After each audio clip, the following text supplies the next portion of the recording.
welcome. Welcome. What's Y'all. up? What's This is the up? first episode. This channel is basically going to be dedicated to, advancements of black spirituality, finances, and just the collective congregation of black community. We're going to be smoking while we're doing it, but we just glad that y'all coming out, and welcome. Yo. Yes, sir. I'm Fly, Sterling. and we'll be your host for this evening. Yeah. Well, go ahead, Sterling. But what I was going through was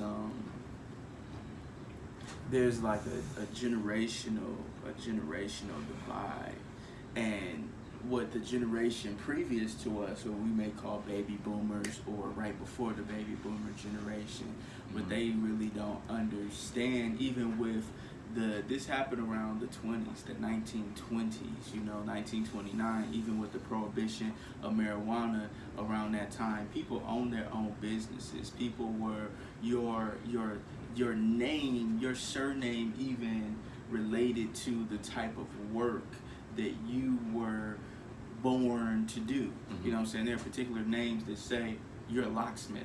Mm-hmm. You're a woodsman. Okay. This is what your surname license you to do. Mm-hmm. And that's the thing that people don't really take into consideration, that this movement with entrepreneurs is not a real movement. It's really getting back to who we've always been within our community anyway. Yeah, I mean, because if we weren't entrepreneurs from the get-go, there would literally never be a Black Wall Street to bomb. Like, when you think of the context, and then because we were so deprived of education and, pretty much education, that's really it, just reading. But we weren't deprived of skills, because that's all we knew was how to build. So when slavery was abolished, it's like, okay, we already know how to build, so building a community ain't shit because we know how to build. Now, it did take a while because, the lack of money, of course, the lack of money. But now I feel like we're in a place to where we're in abundance of money. Money is so easy to obtain. The thing is, we still have that lack of knowledge of how to obtain the money. But what's so fucked up is not only do we still have the lack of knowledge to obtain the money, try to figure out how to get the money. We also have the lack of skills now. Mm-hmm. They just don't even know how to build a model car, let alone build a whole house. We build a brand house. We actually have digressed from the lack of skills. I believe the lack of skill was something that was there in like the 80s, 90s. That's when we began to lose our skill set. We stopped doing skilled trade within a particular demographic. We just stopped those things. So then what we did was digress to not knowing even how to get the information. We don't even know how to. I have so many people who or friends who I speak to, and they're like, yo, I don't even know how to get into college. If I wanted to go, like, I don't even know the steps that I need to take to even start my own business. I don't even know like what I know, okay, I gotta get a license, I gotta do this, so I don't know the difference between business credit and this or that, whatever, but they don't know where to even get the information from. You know what I'm saying? And that's the thing that we've and now we try and give people information, and we just give it to them, and they reject it, and we're upset because they reject the information. But it goes back to, I recently watched a documentary on giving aid to foreign countries from America. Yeah. President Clinton recently apologized, well, at that time, is recent to me in my lifetime. But he apologized. He said, we made a mistake. We sent all that rice to those foreign countries, and guess what?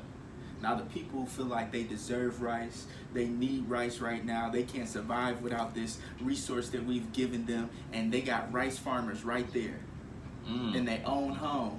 And we've taken their jobs by giving them free rice, trying to help. And we've destroyed their economy by flipping their need and demand for where they were. And he had to apologize. And then he received backlash for stripping away foreign aid. But see, that's what's happening. We have a plethora of resources and information with the technology age. Yeah. And we have so much information that everything doesn't work. Everything does not work. You know, so what we do is we have people who receive this information they don't trust. You give me some information and just give it to me. That don't mean I have value for it. I'm going to try it, or I'm going to, because I didn't go find it. But then I have an issue, but I don't know how to fix it. But I'm still rejecting information. And and that's what we're stuck in. Yeah. We have a people who feel entitled to a position without the information or the value. They may even know how to do the position, but they may not understand the value of the actual process of getting the information because it was given. And that's the difference between knowledge and wisdom. Yeah. Because I mean, the difference between a smart man and a wise man is that the wise man applied the information or the knowledge obtained, and the smart man just has the knowledge. Like, so I think what it is, bruh, honestly, I think that it's to a point where we've just period, bruh, in society, as far as black people, we've gotten afraid to be the wise man. You know what I'm saying? Like, we're not afraid of being the smart man. That's the reason why our parents tell us to go to college. They tell us to go to school. They tell us to, you know what I'm saying, get all of this knowledge. You know what I'm saying? Because supposedly knowledge is power. We'll see. But if I have knowledge and I don't know how to use it, what power do I really have? You see what I'm saying? And I think that speaks to what you were saying as far as where we're at right now, which is the age of Aquarius, the age of information, to where we can literally Google search something and have that information at our fingertips.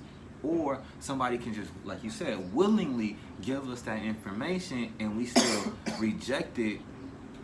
We reject the application of the knowledge. Exactly. It's not that we reject the knowledge, because we still retain the knowledge, but we're so afraid of being the wise man or the wise woman that because of how society has treated us. Look. I was gonna say it a little different, but I was definitely headed in that direction.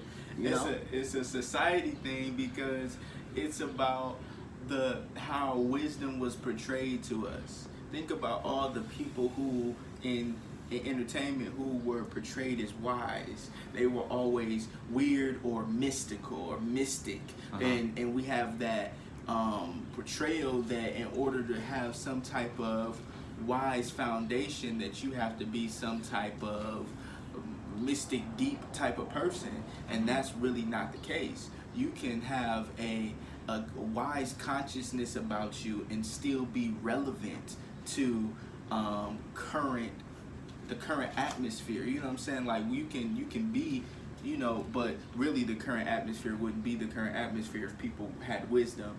But that's a whole nother digression that we have to take upon ourselves, as people. Yeah. But at the end of it, though, we have been trained to reject wisdom based off of who we thought wisdom was going to turn us into. Boring or unattached. Yeah, or not cool. Or not cool. Because we used to make fun of the nerd. Like, you in the books, and it's so funny because now it's all like I'm to a point where it's all like I only want to get more books, but it's so messed up because it's all like I'm later in my life where I could have been further in my life. You see what I'm saying? Instead of just being later in my life, and I think that's the main reason why I low key started volunteering. No, that's the reason why I started volunteering with the kids is because I want them to be further in life. I don't want them to be just later in life. Yeah. You know what I'm saying? Like, you know, and I understand because it's so funny because like even at times where I did have some type of emotional conversation with my pops, right? There were things that I still didn't know at all. Like a lot of things that I did not know at all. And there were certain things, the reason why he acted the way he acted was predicated based off of how his father treated him. But I learned that from my grandma. Right. Right? So at that point in time, it's like, okay, well, you said to your mom that you wanted to do things completely different, but then you actually end up doing the same thing because but in a different way. Pretty much, but you still doing the same shit. It was almost like right. My bad. I agree. Nah, go ahead. I was just saying because of the programming. Because that's what you see, but go ahead. But that's the thing. So what people don't really do is get to the root of things.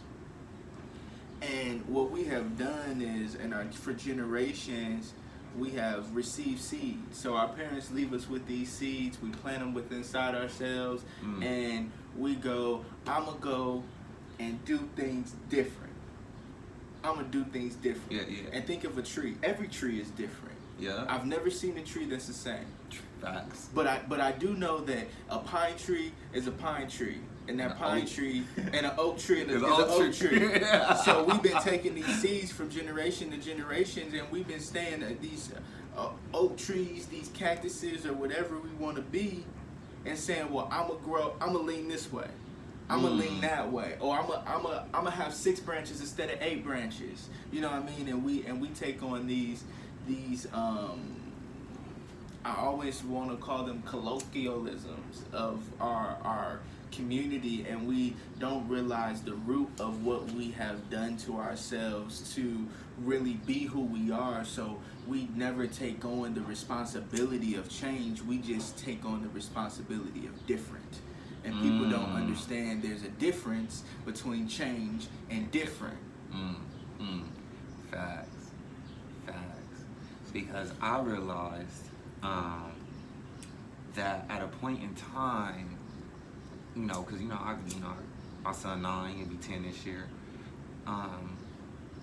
When I first was raising him, when he first came to this earth, or I guess when he first came back to this earth, however you want to perceive it.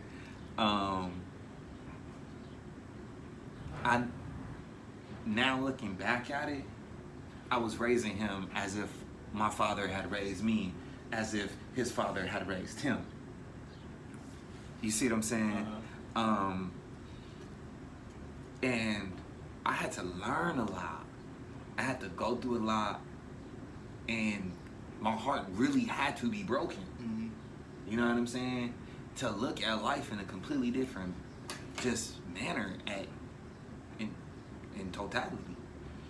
So once that happened, that allowed me to look back on my past, like really look back on my past, not just skim past my past because it was something I didn't like, so I didn't want to dwell in it too hard because it's gonna make me cry, and I'm a man, I'm not supposed to cry. I'm not supposed to feel no type of sadness, no type of, you know what I'm saying? But my nigga, I'm a fucking ball of energy, energy, you know what I'm saying? Energy and emotion, you know what I'm saying? Which I've heard multiple times from, so countless of people, man, Ralph Smart, brother, Hood Mystic, so many people, Travis Major, so many people that I watch, you know what I'm saying? But, shout out to all of them, by the way.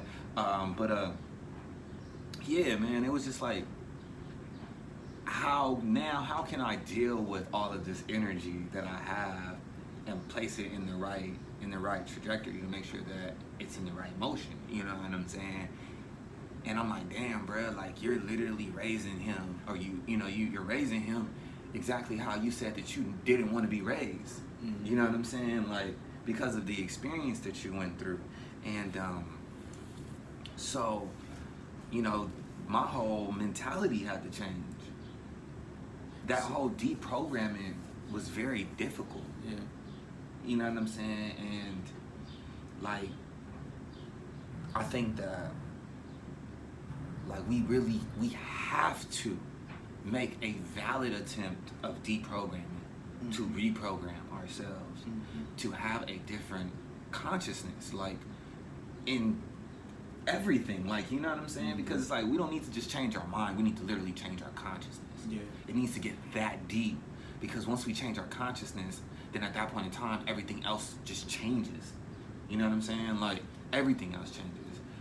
So, man, I definitely feel like I'm glad that we just kind of add into what's already out there. You know what I'm saying? Like, because I mean, there's people that are still putting out books who put out books 20 years ago. Mm-hmm. You know what I'm saying?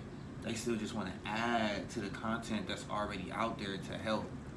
You know what I'm saying? And I think it's really getting to a point in time where more people are starting to be truly receptive of the information that's being obtained. You know, we still got rejectors though. And see, this is the thing about information that people really don't understand. Information are just words. Mm-hmm. Words are simply seeds, and when you put them together at the right time, you know, just because I got a forest over here doesn't mean I don't have to plant some more seeds over here throughout my lifetime. You know what I mean? And they might be the same type of seeds, but they still have to be planted, you know? So it's just really like, sometimes people have to replant things or remodify things, and the process may change, the wording may change, the verbiage may change, the order that the information is relayed may change, you know. But it's all about that particular time and space, and that's what it's really, you know, about, is understanding time, the right time, and understanding the right space. Like, how do we really come into